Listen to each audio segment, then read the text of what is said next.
नमस्कार दोस्तों, आज की हमारी कहानी है सूरज के रथ का दाहिना घोड़ा। इस भाग को समझने के लिए इसके पहले भाग को जरूर देखें। आप लोगों को पहले भाग का लिंक डिस्क्रिप्शन बॉक्स में मिल जाएगा। बुढ़िया सब बात सुनकर उसे एक उपाय बताती है। तो बेटी, ऐसा करना, आज रात तुम सोना मत, उसके पीछे जाकर देखना कि वह कहाँ जाता है, क्या करता है, उसकी अच्छी तरह से पहरेदारी करना।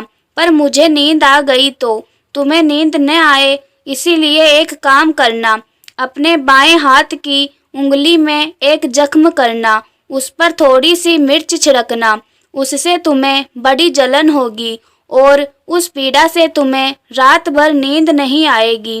रानी बुढ़िया के कहे अनुसार करती है।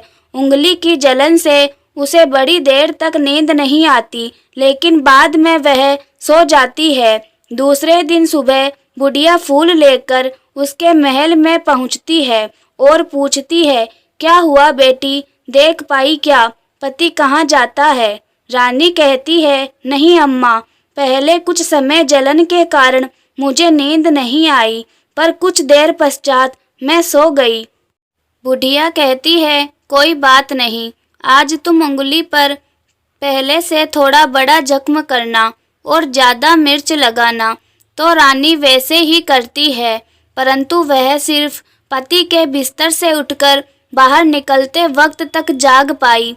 वह उसके पीछे नहीं जा सकी, क्योंकि उसकी आंखें उस समय तक बंद हो गई थी। दूसरे दिन सुबह बुढ़िया आती है तो उसके पूछने से पहले ही रानी रोकर कहती है, अम्मा, मैं आज भी उनकी पहरेदारी ठीक तरह नहीं कर पाई। बुढ़िया कहती है, रोना नहीं बेटी, सब कुछ ठीक हो जाएगा। तुम आज रात जख्म और बड़ा करना और उस पर ज़्यादा मिर्च छिड़कना।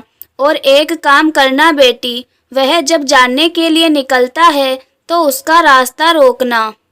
बुढ़िया ने जैसा बताया रानी वैसा ही करती है। आज रात उसे नींद नहीं आती। पति रात 12 बजे बिस्तर से उठकर जब महल से निकलने के लिए चलने लगता है तो वह बुढ़िया ने जैसे बताया वैसे ही करती है। दौड़कर जाकर पति का रास्ता रोकती है और कहती है, कहाँ जा रहे हो, किससे मिलने जा रहे हो, मुझे बताओ। राजपुत्र उसे समझाने की बहुत कोशिश करता है। देखो, अगर मैंने तुम्हें वह बताया तो मैं तुम्हें दोबारा नहीं मिल पाऊंगा। कोई बात नहीं, न मिल पाओ, लेकिन आप रात के समय कहाँ जाते हो, यह मुझे पहले बता दीजिए।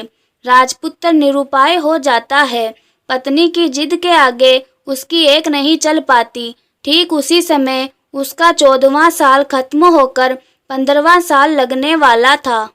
जो होता है वह हो जाने दो, वह सोचता है और कुछ चावल मंत्रों से सिद्ध करके पत्नी को देकर कहता है, इन चावलों के दानों को दोनों हाथों की मुट्ठी में पकड़ना। पहले दाएं हाथ में पकड़े चावल मेरे ऊपर फेंकना। मैं कौन हूँ तुम्हें पता चल जाएगा। बाद में बाएं हाथ में पकड़े चावल मेरे ऊपर फेंकना। मैं जैसा था तुम्हें मिल जाऊंगा। लेकिन यदि तुम बाएं हाथ के चावल मेरे ऊपर फेंकना भूल गई तो मैं तुम्हें कभी नहीं मिल पाऊंगा। नहीं भूलूंगी, रानी बड़े आत्मविश्वास के साथ कहकर दाएं हाथ में पकड़े चावल पति के ऊपर फेंक देती है। तो राजपुत्र एकदम एक विशाल घोड़ा बन जाता है, एकदम उम्दा, सफ़ेद, गर्दन पर लंबी आयाल।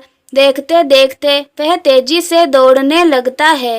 रानी उस घोड़े को एकदम भौचक्की होकर देखने लगती है और पति ने बाएं हाथ के चावल फेंकने की जो बात कही थी वह भूल जाती है। उसकी आंखों के सामने घोड़ा महल से बाहर निकलकर चला जाता है। घोड़ा जो महल से बाहर जाता है तो वापस नहीं आता। अब रानी को बड़ा पश्चाताप होता है। वह स्वयं को कोसने लगती है, लेकिन अब उसका कोई फायदा नहीं होने वाला था। राजपुत्र अब वापस नहीं आने वाला था। सुबह होते ही महाराजा महारानी को सब बात पता चलती है। उन्हें बहुत दुख होता है। वे बिस्तर पकड़ते हैं और राह देखते हैं कि एक दिन उनका बेटा वापस आ जाए। इस तरह 1 महीना गुजरता है, 2 महीने गुजरते हैं, 3 महीने गुजरते हैं, आखिर 6 महीने पूरे होते हैं। राजपुत्र का कोई अता पता नहीं लगता। प्रधान राजपुत्र को ढूंढने के लिए राज्य के गांव-गांव सिपाही भेजता है, लेकिन उन्हें कोई सफलता नहीं मिलती। इधर रानी अपनी हठ के कारण पति गायब हो गया, यह सोचकर शिवम को मन ही मन कोसती है और प्रण लेती है कि कुछ भी करके पति को ढूंढ लाऊंगी और उसे वापस घर लेकर आएगी। एक दिन वह सुबह उठकर सास ससुर के महल में जाती है और कहती है कि मैं अपने पति की खोज में जा रही हूँ। महाराजा महारानी को और क्या चाहिए था, कुछ भी करके उनका बेटा उन्हें वापस मिलना चाहिए था। वे बहू को जाने की अनुमति देकर कहने लगे, बेटी तुम्हें जो चाहे वह करो, जहाँ जाना है वहाँ जाओ, लेकिन हमारे बेटे को वापस लेकर आओ, भगवान तुम्हें कामयाबी दे। अब रानी क्या करती है कि अपना शाही वेश बदलकर एक सेठानी बन जाती है। कुछ दास दासियों को, कुछ नौकरों को साथ में लिया, कुछ सामान साथ लिया और राज्य की सीमा पर जाकर वहाँ एक भोजनालय खोल दिया। वहाँ आने वाले सब यात्रियों को खाना मुफ्त में देने लगी। मात्र एक शर्त रखी कि खाने वाले को उसकी देखी कोई अजीब चीज उसकी मालकिन को यानी राजकन्या को बतानी पड़ेगी। तो वहाँ आने वाला हर नागरिक अपनी तरफ से मैंने यह देखा, मैंने वह देखा कहकर वहाँ से मुफ्त खाना खाकर जाता था। परंतु रानी को जो बात चाहिए थी वह अब तक मिली नहीं थी। ऐसे ही कुछ दिन बीत गए तो इधर क्या होता है कि रानी के महल फूल लेकर जाने वाली बुढ़िया के एक बेटा और बहू थे। उनका एक छोटा बेटा था, यानी बुढ़िया का एक पोता था। तो बेटा और बहू सुबह काम के लिए निकलते थे तो पोते को संभालने की जिम्मेदारी बुढ़िया पर रहती थी। बुढ़िया दिन भर पोते को संभालती थी। एक दिन होता क्या है कि बुढ़िया को पान खाने की आदत थी, तो पान लगाने के लिए चूना चाहिए था। वह उसे तैयार करने के लिए सीपियाँ लेकर आई। इन सीपियों को भूनने के लिए गोबर के कंडे चाहिए थे। कंडे इकट्ठा करने के लिए वह बांस की टोकरी लेकर चरवाहे के मैदान में गई। वहाँ बहुत सारे कंडे थे। उन्हें जमा करते करते उसे घर आने में अंधेरा हो गया। इस ओर शाम होते ही काम से वापस बेटा बहू घर पहुँचे तो देखा कि बच्चा घर पर अकेला है और रो रहा है। वे दोनों गुस्से से लाल पीले हो गए। इतने में बुढ़िया घर आ पहुंची। बेटे ने पूछा, पोते को घर अकेला छोड़कर कहाँ गई थी? बुढ़िया बताने लगी कि मैं गोबर के कंडे इकट्ठे करने गई थी। इस पर बेटा बोला, दोबारा बच्चे को अकेला घर पर छोड़कर यदि कहीं गई तो मैं तुम्हें बहुत पीटूंगा। बुढ़िया कहने लगी, नहीं बेटा, फिर कभी ऐसा नहीं करूंगी।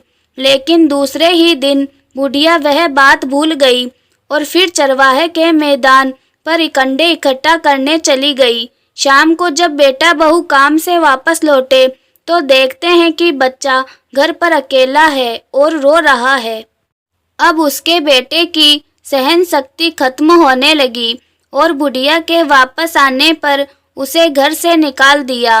बुढ़िया रात भर घर के बाहर अंधेरे में बैठी रही और सुबह होते ही हाथ में टोकरी लेकर कंडे इकट्ठा करने के लिए निकल गई। उस दिन उस पर कंडे इकट्ठा करने का मानो पागलपन सवार था। कंडे इकट्ठा करते करते कब अंधेरा छा गया उसे मालूम ही नहीं चला। जब उसे ध्यान आया तो गांव का रास्ता भी ठीक तरह से दिखाई नहीं दे रहा था। वह अंधेरे में आंखें फाड़कर देखती देखती किसी तरह आगे निकल पड़ी। तो होता क्या है कि एक कपिला गाय छन छन की आवाज करते, गले की घंटी बजाते ठुमककर उस मैदान पर आ गई।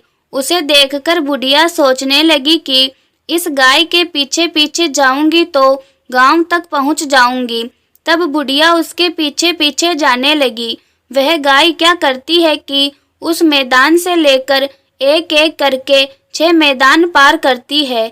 आखिर में वह 7वें मैदान पर पहुंचती है तो वहां क्या होता है कि उस मैदान पर एक बड़ा सा पत्थर है। गाय जाकर उस पत्थर को अपना सींग मारती है। सींग मारा तो वह पत्थर दूर हट गया और पाताल में नीचे जाने की सीढ़ियां दिखाई देने लगी। तब वह गाय उन सीढ़ियों से नीचे जाने लगी। बुढ़िया वह सब देखती रही और झट जाकर गाय की पूंछ को पकड़ लिया। पूंछ पकड़कर वह गाय के साथ नीचे पाताल में पहुंच गई। पाताल में पहुंचते ही तुरंत गाय की पूंछ छोड़ दी और इधर उधर देखने लगी। वहीं से बुढ़िया ने देखा कि पाताल में सब जगह जगमगाहट है, दिया दीप जलते हैं और तेज रोशनी गाय के ऊपर पड़ती है और वहां अद्भुत घटनाएं घटने लगी। गाय के नीचे जाते ही उसके गले में अपने आप सांकल पड़ गई और छमछम करके कोई धुंधाड़ी में गाय का दूध दुहाने लगी।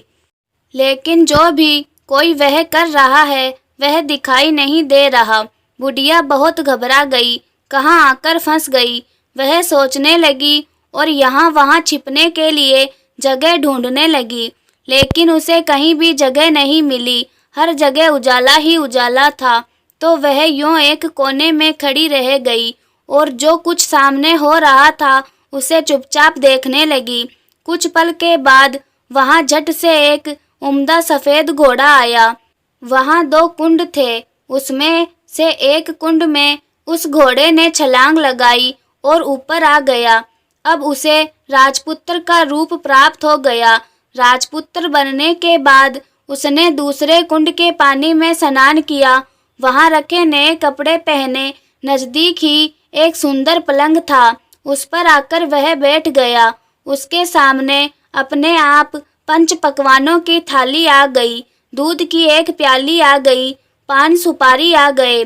उसके सामने एक दिया जलता रहा। राजपुत्र ने खाना खाया, दूध पिया, पान सुपारी खाया और बिस्तर पर लेट जाने से पहले सूर्य देव का स्मरण करके सामने जलते दिए से पूछा, दिए दिए दीपंकर, मेरे माता पिता क्या कर रहे हैं? दिया बताने लगा, बेटे के शोक में डूबे हैं। राज्य कौन संभाल रहा है? राज्य प्रधान संभालता है। मेरी पत्नी क्या करती है? उसने चौराहे पर भोजनालय शुरू किया है और आते जाते लोगों से वह नई खबर के बारे में पूछती है। दिए के यह कहते ही राजपुत्र कहते हैं, ठीक है। उसके बाद वह सो गए। आगे की कहानी पढ़ने के लिए भाग 3 देखें। और अगर आप लोग मेरे चैनल पर नए आए हैं तो चैनल को सब्सक्राइब भी जरूर करें।